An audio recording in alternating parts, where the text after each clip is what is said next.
So I have the distinct pleasure of introducing Father Jean-Marc Laporte, who is our speaker today, and who, as many of you know, is the director of the Jesuit Center for Spirituality. So I will just hand over to Father Jean-Marc. Welcome. Okay, thank you.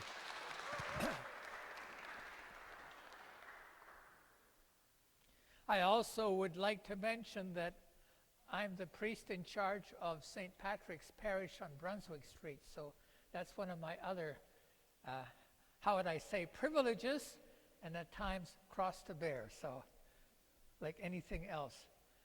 Okay, Lord, where are you going seeking God's help through communal discernment? So, a daunting topic, and especially, well, in the full title, Seeking God's Help Through Communal Discernment in a Time of Change. Well, that last phrase I don't take too seriously because we're always in a time of change, whatever. So that's endemic to the human condition. But seeking God's help through communal discernment is a very, very important thing to be able to do. Now, I have 1 hour, and I have a very large group.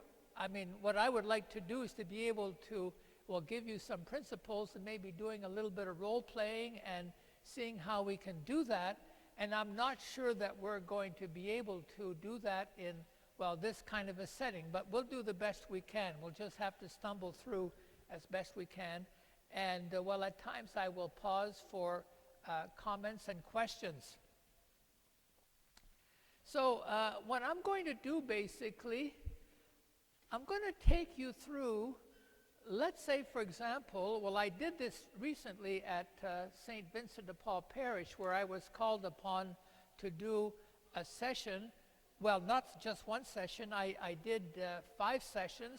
The first one to prepare group leaders, and the next 4 to do a communal discernment for the parish.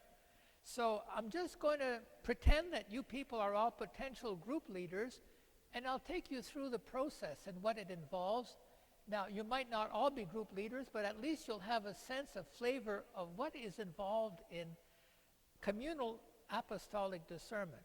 In other words, it's not just simply an individual who is making a retreat and is trying to make a discernment. Like, for example, well, should I get married to this person, or should I kind of follow a religious vocation or a priestly vocation, whatever, or I have some other major choices in my life, and I would like to make a decision in the context of prayer to discover not really what I want, but what God wants of me in this particular process. So to discover God's will, that's the whole point of it. Now, it's tough enough for individual people to be able to do that, but for a group to be able to come together with the varieties of personalities and people with their egos and their insecurities and their anxieties, and some people tend to want to dominate, and then you have a group leader who tries to kind of orchestrate the whole thing and bring it around. It's not an easy task, but it's a worthwhile task. And I think it's something that, well, we can apply in more formal occasions where there are major discernments to be done, but we can also make use of it in smaller contexts, in kind of smaller groupings, and I think there's something profitable for all of us. So spiritual discernment of personal issues has been, oh, I did bring my glasses. I was getting worried. Oh, how much better. Spiritual discernment of personal issues has been practiced for centuries. St. Ignatius Loyola, and well, I have to kind of disclose this, that is my particular spiritual tradition, and I'm going to be giving you something out of his tradition. So, building on a long tradition, he codified rules for discernment, which are found in the spiritual exercises. Now, what has happened that in the last 40 or 50 years, a number of Jesuit spiritual directors Not only Jesuits, because we train spiritual directors who are lay people and religious, and it's in recent years this has really become a rather large group of people. And some of these people have begun exploring whether his approach to spiritual discernment could be made use of with groups to help groups communally discern their own significant issues. And this has happened in many parishes, religious communities, and other pastoral groups. Now, what has happened is that people have tried, they've tried different methods, they've talked to one another, what works, what doesn't work, so on. And eventually, a pattern has emerged in recent decades, and this is what I would like to present to you so you have a sense of the flavor of it. Now, this is not the only way for groups of people to do discernment, but this particular way, I would say, would offer you a good place to start. Now, I'd like to kind of compare what we're up to in communal spiritual discernment with other ways of group decisions. Now, a more typical way of reaching decisions in our own culture is the use of parliamentary procedure. And we use it for all kinds of meetings. We have motions, and we kind of count heads or aye and nay and all the rest of it. And, well, of course, where does parliamentary procedure come from? It comes from Parliament. And basically, well, there are whole sets of rules, and the larger the body, the more complex the rules are. Now, the problem with parliamentary procedure as a mode for us to make decisions is that so often the spiritual motivation is lacking. And those in the meeting are not inclined to really listen to what others are saying. And what comes out above all in the people who participate in this kind of a body are the negative traits. Vanity, one-upmanship, aggressive behavior. Now, even though a majority might emerge for this or that alternative under consideration, people are left with a bad taste in their mouth. Now, can we find examples of that? Well, look at our federal parliament, for example. I mean, you'd be ashamed to kind of bring a class of students into the upper gallery to listen to them and use them as an example of how to conduct kind of civilized conversation. I mean, they shout at each other, they don't answer questions, people are talking, making a speech, nobody else is listening, they're playing tic-tac-toe or reading their papers, whatever. I mean, it's not really a procedure where people are able to discuss together and come to a common conclusion. Maybe at one time parliaments worked that way, but I don't think that ours does. Maybe at moments of high importance, well, they are able to kind of come together and overcome their differences and deal with something, but not always. So I'm not going to go into that anymore. I have the little note here, which I didn't follow, which says, the less said about that, the better. So I'm not going to go, well, I've already gone there, I'm sorry. But anyway, you get the point. I mean, like that is very, very often what happens. And we see that as well, let's say some of our own parish-type meetings where, well, egos get in the way and people start arguing, and there are factions and groups and malaise, and things kind of tend to fall apart unless there is strong leadership that leads not by imposing, but by drawing people together towards a common good. Now, what is genuine discernment? Well, I would say a definition would be something like this: a prayerful process by which a group comes together to seek God's will in the matter under consideration. The question is not, how am I going to make sure that I get the upper hand, or the party or the group to which I belong is going to kind of be uppermost? The question is, how of us together are we to act? What does God want us to do? How is the Spirit leading us? How is the example of Christ to inspire us? And those are the questions that are asked in a process of genuine discernment. So it's a whole different story, and it's in the context of prayer. It starts with prayer, it ends with prayer, and prayer is there throughout. Otherwise, it's not a discernment, it's just simply a battle of wills. And it's not really communal, it's just simply a group of people who are fractured and each wanting to go their own way. Now, I would say that communal apostolic discernment is integral to evangelization. And we are engaged in a process of re-evangelization, of new evangelization, not only in this diocese, but in many other places as well. And we are to preach the gospel not only by our words, but also by our deeds and good example. And unless the deeds and good example are there, well, the words really don't mean that much.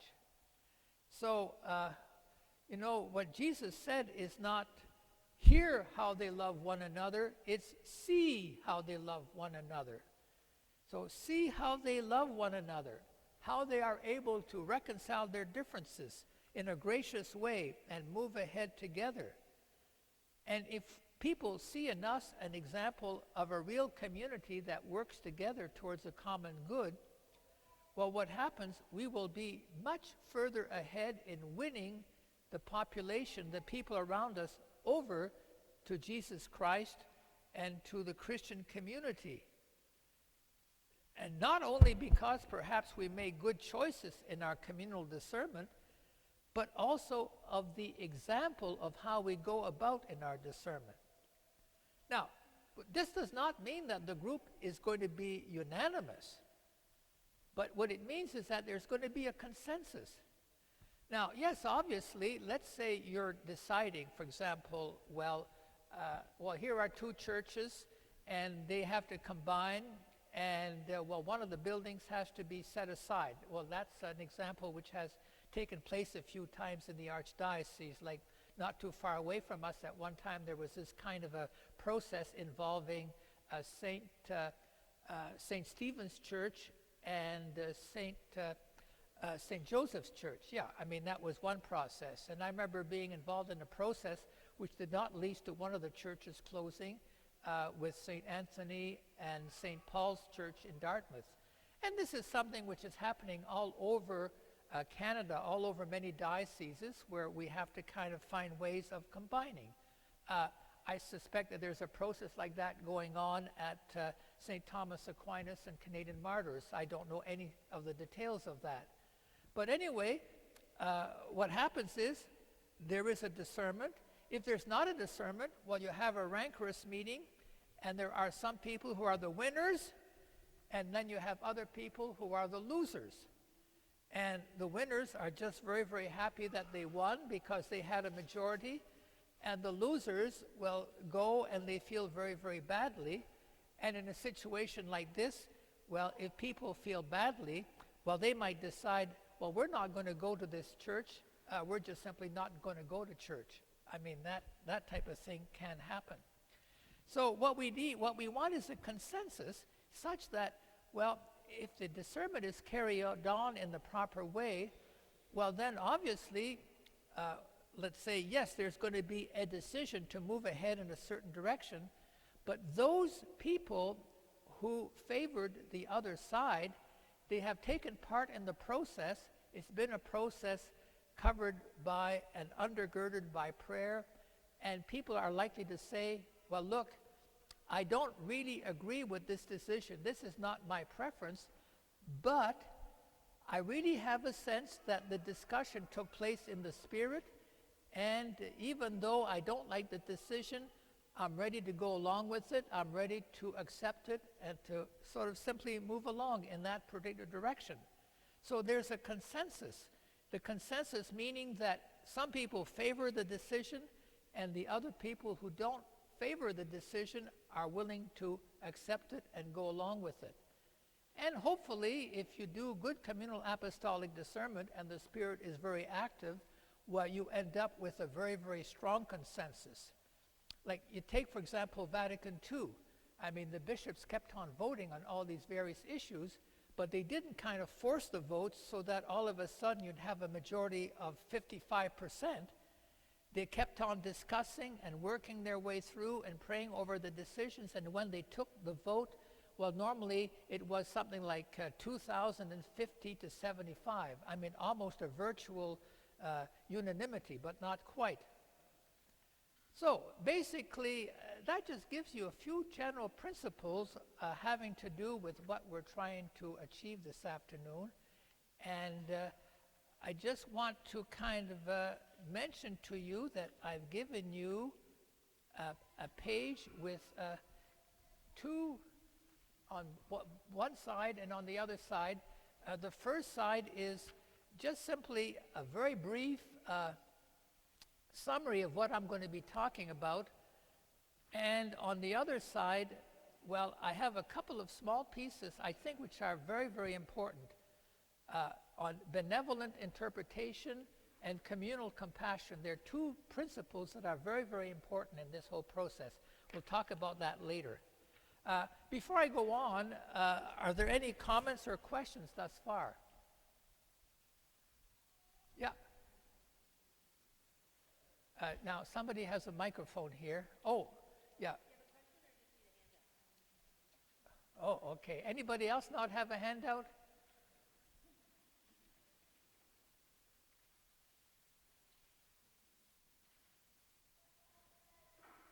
I think there's a gentleman over here, too.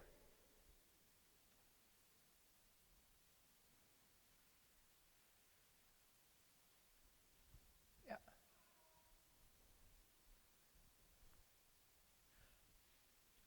Yeah. She's got a microphone. Okay. Are we all set here?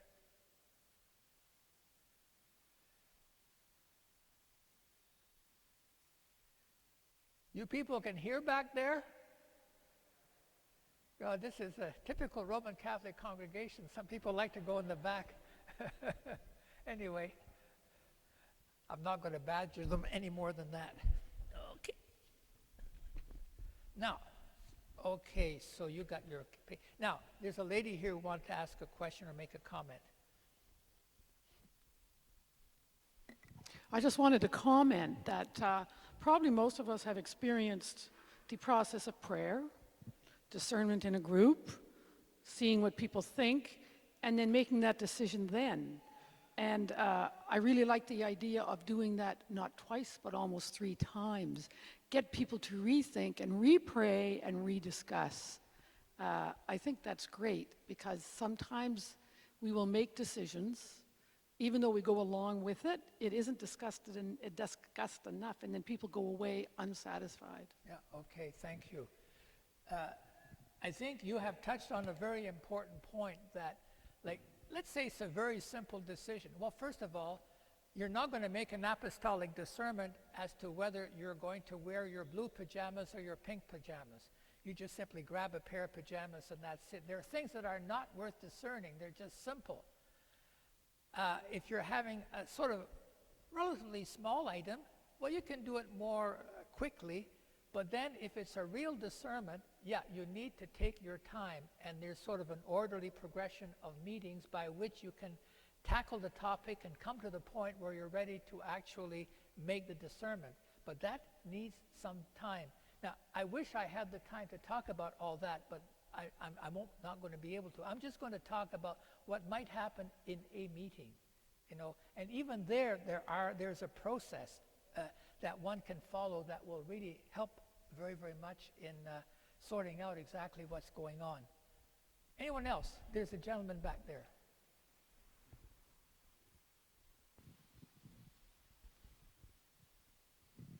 I was just wondering if this is the kind of thing that is best to use for specific decisions or whether you can use it for open-ended. So for example, the difference where is God calling our parish to go versus is God calling our parish to do a specific thing? Which one of those, or can you use them for both, for open-ended questions as well as specific ones? Okay. That's a very good question. I would say that the method could be used for both. Like, for example, you know, it might be a question of where are we going? What are we trying to achieve? It might be to refine a mission statement of some kind. That often happens. Or else it could be that, let's say, a parish, for example, or a group is faced with a very, very precise issue that has to be dealt with. Like, should the parish spend a lot of money on this, or should it not do that? Like, it could be a specific question. I would say the method works well in both cases. Like, for example, in one of the discernments that I was dealing with, the question wasn't quite that sharply focused, but the point was to kind of bring people in the parish to come together and be able to talk to one another and to break down the silos. We didn't have a precise question that we could say, well, we really have to decide this. But what happened was that we said, okay, this is where we are in the parish. Where do we want to go? What are some of our basic issues? Let's try to define them. Let's try to work with them. And I thought that the benefit was that there was some clarity there, but the main benefit was that people in the parish learned to talk to one another more easily and to really kind of come together as a parish. And that was the essential benefit. So the method can be used in all sorts of different circumstances, I would say. Any other questions right now or comments? Okay, can we continue?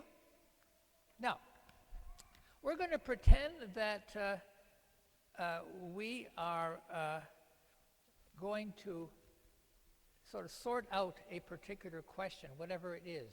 And again, it could be a very precise question, or it could be sort of a more broadly framed question, which will be something that will bring people together and give them some kind of an impetus and focus for their common activity. Now, what I'm going to do is to sort of pretend that you're all aspiring group leaders and kind of give you a flavor of how a communal apostolic meeting might take place. Now, what happens is here, you know, it's good to have a tried and tested pattern to begin with, and that's what I'm going to try to present to you. But what you have to remember that this is not kind of like a recipe in a cookbook where if you decide to put twice as much salt as the recipe says, well, you're going to end up with a disaster. Like, it's not that precise. Like, in other words, we give you a general set of guidelines and principles, but then group leaders have to adapt in terms of who they are, what the needs of the group are, what you're able to achieve. So there has to be flexibility at work here. And, well, let's say, for example, you do this over a number of times. Well, you learn how it works. And you might be a group leader with one group, and they have a special set of problems and issues that you have to focus on in terms of getting them to do their thing. And another group would be different. So you have to be flexible, and you have to constantly reflect on your own experience and finding ways to improve. Now, each one will end up doing things in a somewhat different way, a way that suits personality and strengths. I'll just give you the example of what I did at St. Vincent de Paul Parish, for example. Well, we started up, we trained the group leaders. They were a little bit nervous and unsteady. They weren't sure of what they were going to do, but, well, they were game. They were going to do it. They met in their groups. Well, the first meeting was a little bit more rough-edged. I mean, it was a little bit harder to get people to kind of come together and focus and work things through with the method. And I could sort of sense that from the type of reports that were emanating from the group. But then, you know, after 2 or 3 times meeting, well, the group started to coalesce and have their own personality. and they did things roughly the same way. I had the same experience. I did a group with the Atlantic School of Theology. I mean, it was the students, the alumni, the members of the board, the members of the staff, and we were looking at, well, where does the school go forward? What is its mission? What are its strategic objectives? And again, I found out after a while that, well, the groups were all very, very different because that's the way they evolved, but you just let that happen. But there are certain basic principles which I think that people took very seriously and they adhered to. So, what will be some of the ways? Well, I think I've given you on your sheet on this side a suggested process, and you see the basic points there. The prior time of prayer, the first round, a brief time of prayer between the first and the second round, the third round. Now, the key thing is that, let's say you're doing a discernment with your parish, and you have a large assembly of maybe 60 or 70 people. Well, you're not going to be able to do this kind of process without dividing the group into subgroups and having group leaders, and then the group leaders report to the large assembly, and that's where things kind of move.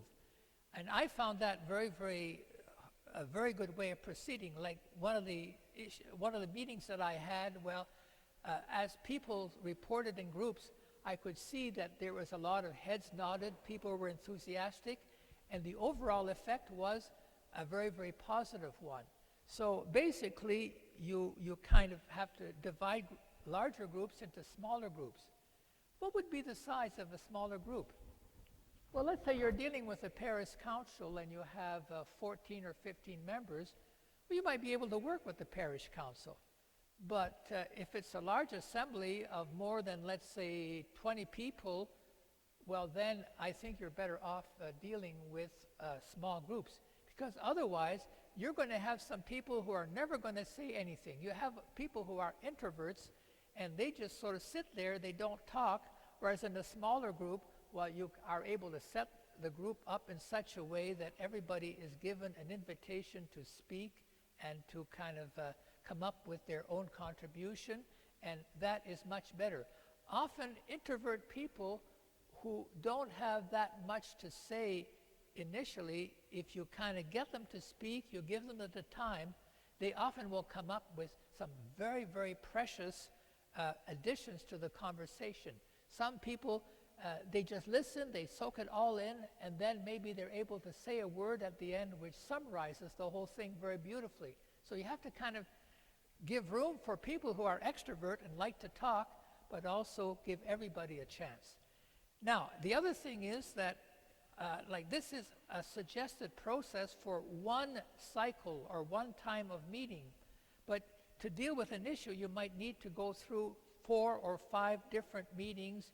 You start off with, well, for example, you start off with, well, your blessed history as a group, then your sin history, then what is the context in which you are working, what are some of the struggles, some of the opportunities, some of the weaknesses, some of the strengths, and little by little you prepare yourself to the moment of discernment, then you confirm the discernment, then you celebrate that you have completed the process. That might take 6 or 7 meetings. Now, you can't always do that. You always have to adapt, but that gives you a sense of the length of it. So let's just take one particular cycle in this whole thing. Well, the first thing is that the whole atmosphere of what you're doing is an atmosphere of prayer. In other words, you have to basically, you're not kind of sitting down and just simply working out, well, what is it that I think, and what is it that I want to convince other people of, and what contribution am I going to make to the process? You enter into prayer, you turn the question over to the Lord, and you ask, well, how do you want me to act? What do you want me to say? What contribution do you want me to make to this whole process?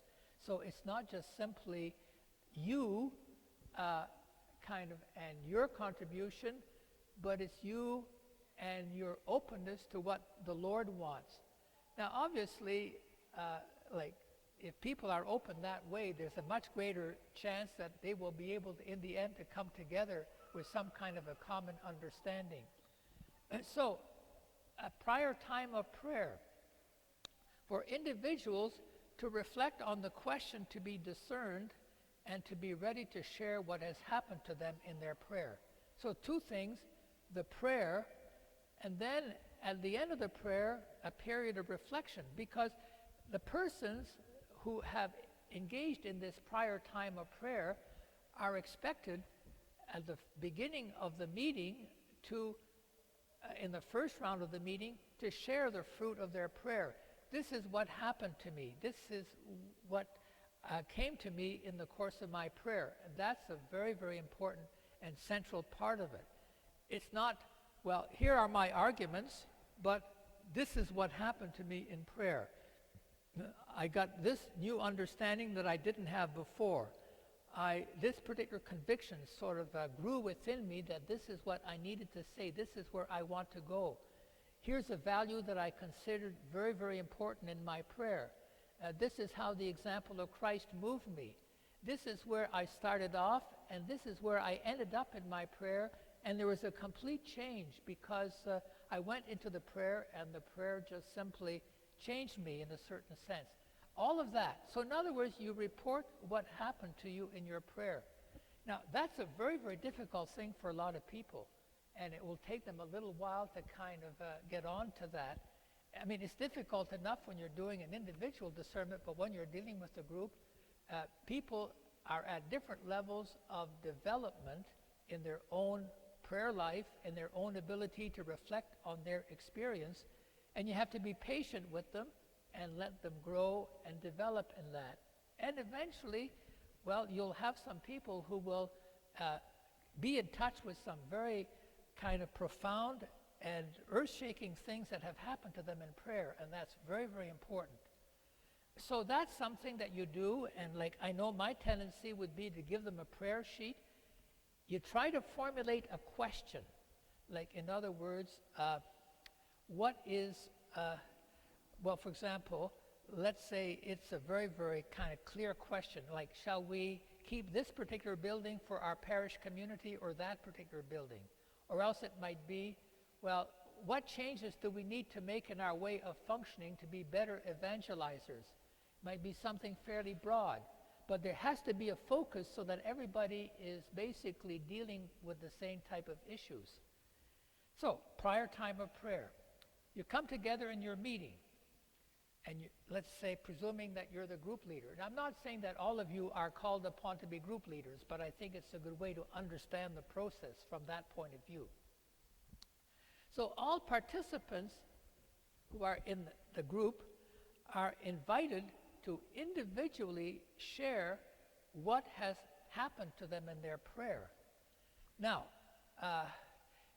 this is where the job of the group leader is difficult because, well, some people are going to do just that, but then there's other people, well, they finally got their soapbox, and they're going to start coming forth with their arguments and so on and so forth, or else they just simply go off the tangent, or else, well, you know, I have a kind of a very interesting question to ask about this or whatever.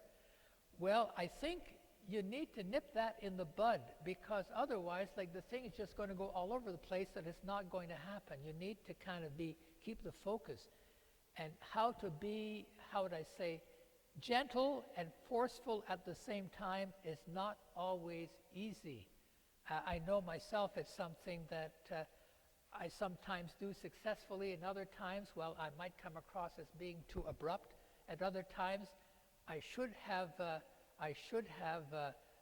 kind of been a little bit more careful, or let's say a little bit more forceful, and I let something go, and later on I say, oh, I should have stopped that. So it's a difficult thing, and I can't give you, well, here's a rule. I mean, that's something that you have to learn by experience. But you give everybody a chance. Now, a typical way of doing it is to say, okay, is there somebody who wants to start? and let's say, well, Mary Jane, sort of who sits over there in the group, she says her piece. Now you have to give people a time limit, obviously, because if your whole meeting is 1 hour, well, you can't have, and there are 3 rounds, well, people are going to have to say, so just say one thing or 2 things and just say them briefly, okay? So you do it that way. Now, Mary Jane has her say, then you say, okay, we're going to proceed clockwise or counterclockwise from Mary Jane, and everybody who has something to say will say it, and if you want to pass, you can pass, and at the end, I will give an opportunity for those who have passed to have their say. Now, that's very important because you do have some people who are introvert or who want to reflect things over a little bit and they're not quite ready. So give them their space and give them their time and then come back at the end. But don't force people to speak if they don't want to speak. You just say, you invite people to speak, and at the end, you invite those who haven't spoken to speak, and you leave it at that. So that's the first round. Now, what goes on during that round? People, what they do when they're not speaking is that they listen very carefully to what the other person is saying, carefully and respectfully. It's not an issue of, so-and-so is speaking. Well, I'm going to spend the time not listening. I mean, they're not very important. They don't have anything interesting to say anyway. But I'm going to think much more about exactly, well, my own stellar contribution and how well crafted it is, and this is what I'm going to say. And you have absolutely no connection with what other people are saying. That's not communal apostolic discernment. That's basically what happens in our parliament very, very often. I mean, somebody speaks and the others are doing reading their papers and doing their other things and just showing all sorts of signs and body language that, well, they don't really care and they don't respect what the other person's contribution is. Here, the whole point is listening and listening carefully and listening respectfully. So the group leader has to remind people that that is what they are doing during that time. It's just as sacred a time of prayer as the time in which you were engaged in private prayer. Here you are engaged in a prayer where the matter of your prayer is what the other person is saying, and you listen to it and you react to it, allow the Spirit to react to it within you. So that would be the first round. Now, okay, you finished the first round. Now, let's say you have a meeting which is an hour. Well, you would say 20 minutes, 20 minutes, 20 minutes. There are 3 rounds. Now, what happens after the first round? Well, then, again, a period of individual prayer where you would say to people, well, look, you've heard what others have said. Just take a few moments to prayerfully reflect on what you have heard. Are there any things which other people have said that have really made a mark on you, that they really have made a difference to you? Maybe they've shifted your viewpoint, or they've evoked a reaction of, a very, very positive reaction of, yeah, I really agree with this. This sort of draws me forward. This kind of gives me a sense of peace and joy and enthusiasm. Anything like that, that's what you need to do.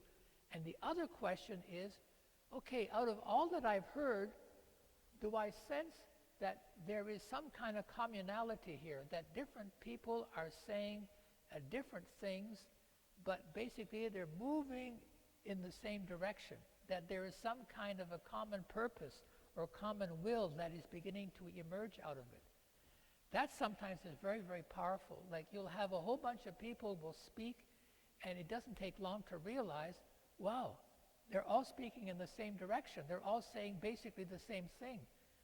Well, if that's the case, well, I would say that you have taken a very, very significant step towards your communal discernment, because you really have a sense that the people are speaking in the same way and it's coming out of their prayer. That's very important.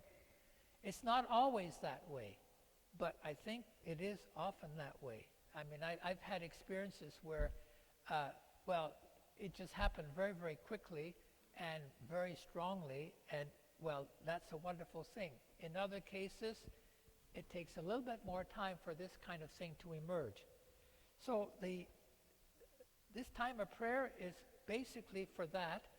And then each person is invited to, well, okay, think about, well, okay, I'm going to be asked in the second round to react, give the fruit not of my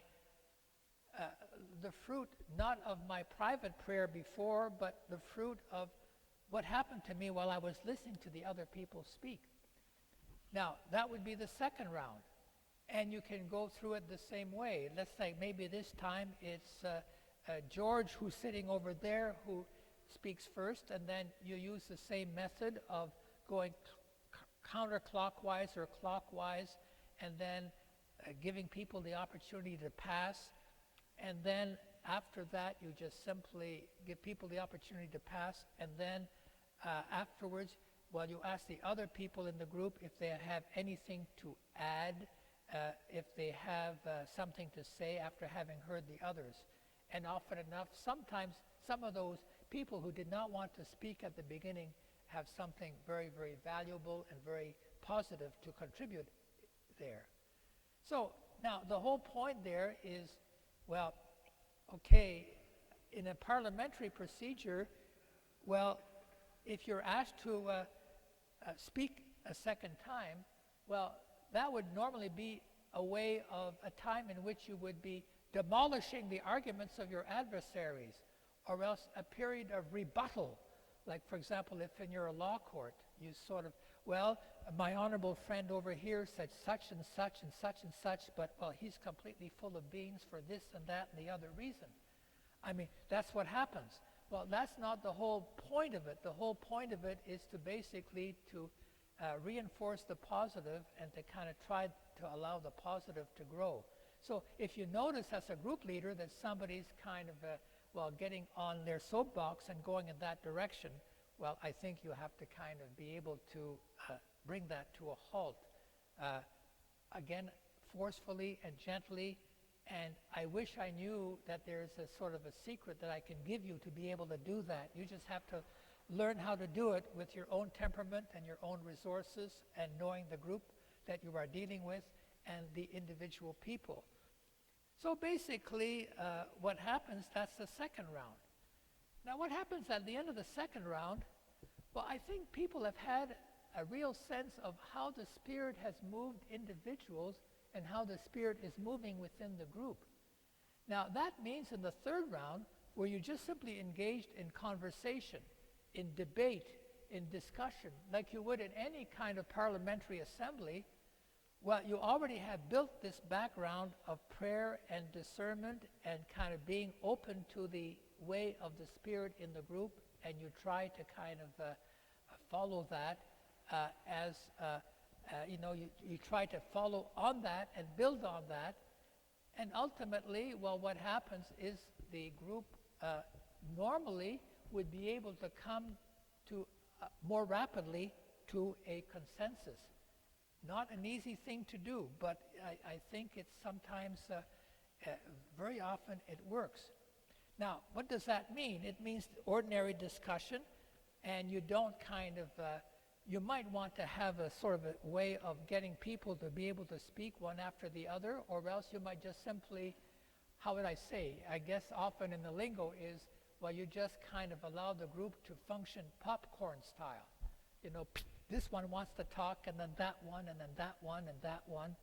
And of course, well, the way of doing that is that you try to be attentive to the flow of the conversation, and, well, especially in a large group, you keep track of who is wanting to speak, and you try to make sure that, well, there are no people who are kind of in the back of the room that you constantly ignore because they're not there. What you do, you kind of, well, as a person puts up their hand, you just simply put their name down, and you just simply kind of ask each person in order, and normally that works out very well. Now, it could mean at a certain point that you would move into a parliamentary procedure type of thing where somebody makes a motion and the motion is seconded and it's voted on and it's recorded. that might be the requirement of the body in which you are engaged. I would imagine a lot of pastoral councils use some kind of modified parliamentary procedure. I mean, it's not all the details of it, but nonetheless, they like to kind of know exactly what exactly they're voting on, and they vote on it, and the vote is recorded, and so on. That's perfectly fine. But I would hope that at that point, it would not be in the same kind of spirit of kind of altercation and opposition, and kind of with all the negativity that's connected with that. So basically, 3 rounds. The first one where you refer to the results of the prayer which you did before. The second one where you tell people the result of what was happening in you prayerfully while you were listening to the others talk about their personal prayer. And then the third one, which is discussion in the ordinary sense. And there, well, obviously, as a group leader, I mean, I don't know exactly, there are probably a lot of things that you need to do or you should not do, but I think that's something that everybody has to kind of figure out exactly what happens. Often enough, it's good to have a recording secretary or somebody that has got good skills with words to be able to kind of draft something as you go along, and maybe at the end, well, there might be a proposition or a sentence or a statement or something that the group is able to say, yeah, this is what we believe, this is what we think, this is the direction that we want to go in. Now, that might end up being a final discernment, or else it might be something that is reported to a larger group. And there, that's something which basically is very, very, the larger group is something don't have the time with just 1 hour to talk about. Anyway, I'm going to stop here again, and maybe there are some questions or some comments.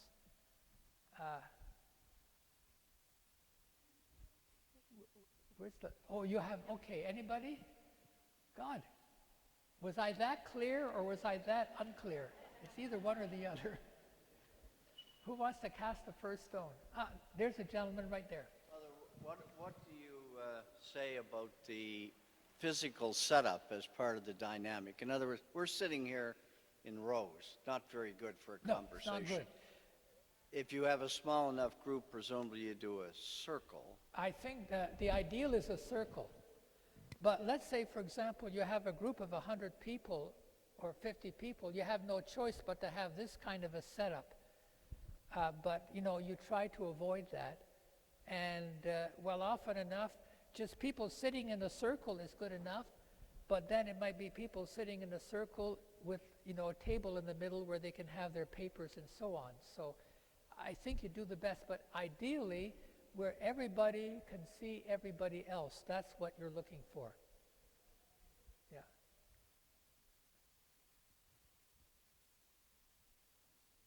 Any other questions or comments? Yeah, there's a gentle lady over here. Can you suggest any other resources to learn sorry? more? Can you suggest any other resources to learn more? Any other resources? Okay, that's a good question. I think you will find some good materials on the web. Let's say, for example, you do communal discernment or communal apostolic discernment. Now, there is material out of the Ignatian tradition. We've done a lot in that area. But then there's other groups that have, adapted that method to some extent to their own needs. I know the other day I got into a site which was the Presbyterian Church in the United States, and they had a very, very nice site, sort of saying some of the types of things that I'm saying this afternoon with a somewhat different approach. I think that would be a good source. The unfortunate thing is that there is a fairly large book on communal apostolic discernment in English, but it's out of print. I can't find it. I have the French version, but I don't have the English version. Now, there would be some things on the site. Now, what I will do at some point on our own site, the Jesuit orientation site, I will put these notes there so that people can at least have the notes. but I've given you the basic stuff there. That's the best that I can say right now. I find that often, like if you type the word in Google or whatever search engine you're using, you will get all kinds of very, very interesting things. And not to be afraid to do that. And they might suggest things that are a little bit different from what I've said, but that's perfectly fine. I mean, there's more than one way to kind of to be able to do this. Okay, there's a question here, there's a question there. The process that you've outlined seems very clear as far as going through the different steps in the 3 stages. What I was wondering is if you could suggest specific prayer resources for the committee getting together, assuming that it's kind of an open-ended thing that doesn't have anything attached to it. For example, if we were, as a parish council, trying to figure out how best to serve our community, what scripture references or what prayer tools could we use to prepare ourselves before we got together for the meeting? Is there anything like that that you could suggest?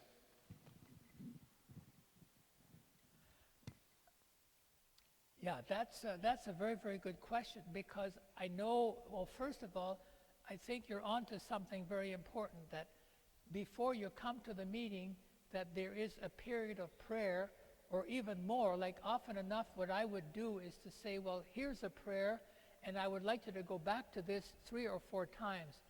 And I usually would select, a scripture passage of some sort that might kind of basically relate to what the issue under consideration is. And that's a difficult thing. I mean, it will be different from one group to another. I would say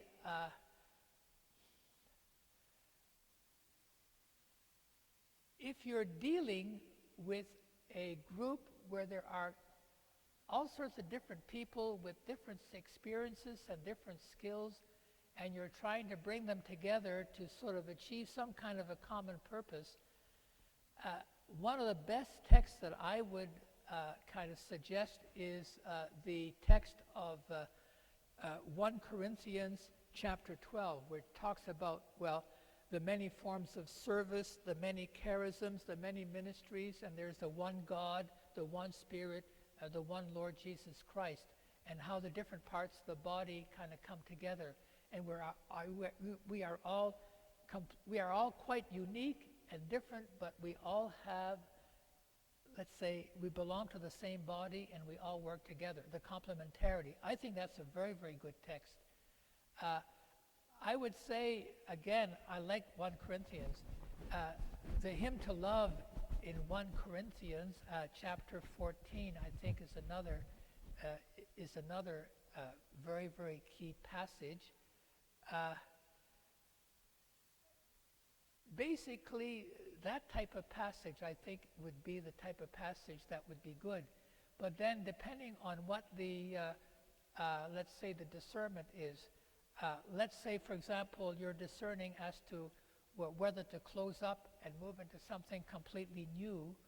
Well, you might take something like the story of Abraham kind of being called out of Ur of the Chaldees to go into a new land and kind of sort of set something up completely different and new. That might be a source of inspiration. Let's say there are, it just depends on what the issue is. Now, in terms of a generic prayer, well, I would think that, basically, in a way, the basic prayer is a prayer to the Holy Spirit. Well, come Holy Spirit. Like a prayer where you're asking the Spirit to come with His gifts and His charisms, and to kind of open hearts so that they are open to one another. I think that would be kind of as sort of a type of prayer that you would use at the beginning. I think would be very, very important. Now, I'm the type of person, I'm not much for set prayers. I tend to sort of pray more spontaneously. So, I mean, I tend to make prayers as I go along, but maybe some of you might prefer to have a formulation of some kind. That's just the beginning of an answer, but I think that's a very good question, because the prayer dimension is very, very important. Now, there's somebody else who wants to ask a question. There's a lady up here. It's more of an observation, I guess. When we first started talking, my mind went to jury duty. I was on jury duty once, and they have a specific process, and it really works. You have to come out with something specific, and I was just thinking that really works. But also, I was going to mention in large groups, you get families together, you get groups of people that know each other, et cetera, and it's really good to get numbers. If you have 4 groups, you go 1, 2, 3, 4, 1, 2, 3, 4. So you get people each to have a number so that the people that think alike aren't in the same groups. That's right, yeah. If you're spontaneously trying, you have a larger group of maybe 60 or 70 people and you want to have smaller groups, okay, 1, 2, 3, 4, 1, 2, 3, 4, all the ones together, all the twos together, and that way that really brings about kind of a better mixture, and ultimately the results are better because people are obliged to listen to people that they haven't heard before and create kind of new relationships and new bonding. That's a very important point. Anything else that we want to say at this point, Bob Britton? I just wanted to say that in our pastoral council for the last few months, we've changed the format of our opening prayer from Our Father to praying with Scripture and going through a discernment. Yeah. And one of the things I would say, it has significantly changed the quality of the meeting. Yeah.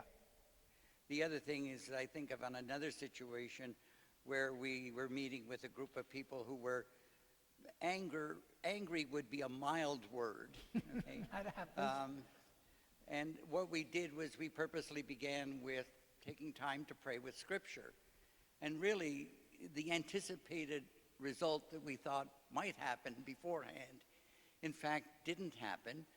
I'm not sure everybody was satisfied, but there was a radically different kind of atmosphere in the how people left that session. Yeah. And I say radically different, in a much more positive kind of way. Yeah, I think that's very true. The other thing that sometimes happens in this kind of case is that, like, if there's a lot of anger or dissatisfaction, what you want to make sure that the anger and the dissatisfaction is not just simply kind of repressed and, like, on the surface things are good, but they're kind of still there's a real tightness there. Often enough, it's better to let the thing vent. And how to do that, and when to do that, and when to, those are difficult things which I'm afraid, I wouldn't be able to kind of give you the keys on how to do that. So, like, there are some people here probably who would be very, very fine group leaders, and there might be others who would feel that task is daunting. And a lot depends on your prior experience of life and how you've dealt with things, and you just have to learn. And you have, again, if you're a group leader, well, you have your own special prayer to the Holy Spirit to guide you in, well, playing out your particular role.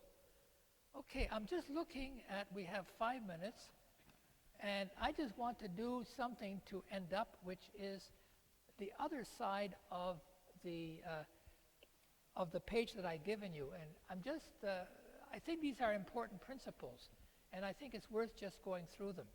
Benevolent interpretation. That's a key thing to this whole process. It is necessary to suppose that every good Christian is more ready to put a good interpretation on another statement than to condemn it as false. That's the Ignatian, what is called a presupposition. In other words, when we listen to somebody, we always have a positive presupposition. What is there in the person's statement that is true and worth honoring and worth developing, rather than the mindset of immediately, well, what are the flaws? Where is it wrong? How can I refute it? So basically, you start with a benevolent interpretation. And that's very important in individual spiritual direction. If you kind of, as soon as somebody opens their mouth, you start condemning, you're wrong, and this is wrong, and that's wrong, you're not going to get very far in spiritual direction. The other person will find another spiritual director. So this principle, known as the presupposition, is meant to apply to the interaction between director and directee in the spiritual exercises, but it also applies to any spiritual conversation, especially when a group of people is seeking to communally find God's will. This Benevolent listening is at the heart of discernment. Often in debates, we listen with the intent to analyze, criticize, and refute. And it's kind of very interesting. Pope Francis often, when he kind of chides some of the people who have official roles in the church, he doesn't like people who stand on the sidelines and analyze and refute. He wants people who enter into dialogue and to discover and to find out who the other people are. So we are not intent to discover the truth which is trying to emerge in the words of the other, but rather we are distracted because we are rehearsing our own words, so that when our turn comes to speak, we will win the day with our compelling logic and mastery of facts. If the words spoken by the other members of our groups are treated as secondary rather than as the possible vehicle of the Spirit moving within the group as a whole, we remain stuck in the win-lose of debate and fail to move towards the win-win of authentic discernment in the Spirit. Does this mean that we cannot disagree with what another has to say? No. But our intention is a welcoming one to find whatever truth there might be in his or her words and to try to express our own position in a way that reaches out and meets the concerns of the other person. I think that's a very, very important principle that undergirds this whole effort at communal discernment. Now, the other one, I didn't get that anywhere, but just simply from my own experience, I think this is very important. I called it communal compassion. A process of communal discernment can be lengthy and daunting. Will it work? There's every hope that it will work, that the Spirit will shape a consensus out of the diverse viewpoints with which the participants begin. This is especially true because of the intercessory prayer that will accompany our efforts. When I worked at St. Vincent de Paul, there was a group of parishioners who came together for the discernment, but there was another group of parishioners, there was some overlapping in the membership, and what they did, they just simply met and had prayer of intercession for the success of the process that we were engaged in. And I'm sure that that played a very, very significant role. So, but one thing we know is that no matter how well it goes, it's not going to work with the perfection that we would hope for. We are human, we make mistakes, we often get in the way of what God is seeking to accomplish. In accord with our prevailing culture, we seek shortcuts. We're trying to achieve a great deal in a short period of time. Well, we have this major discernment on go. Well, one session, we'll get it all done, goodbye, finished. We'll just lick in the spit. Often enough, the really important things, they need time to develop and grow. We will make mistakes, but let us learn from them and let us be flexible in our journey of discernment. We need to be critical of ourselves more than of others, but not in a rigid way. In our critical stance, we need to be compassionate, and this is one of God's defining attributes. I'm just quoting from Exodus. And he passed in front of Moses proclaiming, the Lord, the compassionate and gracious God, slow to anger, abounding in love and faithfulness. So when we talk about compassion, this means compassion not only towards others, but compassionate towards ourselves, and a communal compassion upon the process as a whole with its imperfections. So the Spirit is able to work through our weakness and struggle and efforts. And in the end, it is better to relax and let God be God rather than take on the burden of a perfection we cannot attain. Well, I think I've achieved a small measure of perfection because I'm finished at 4:31.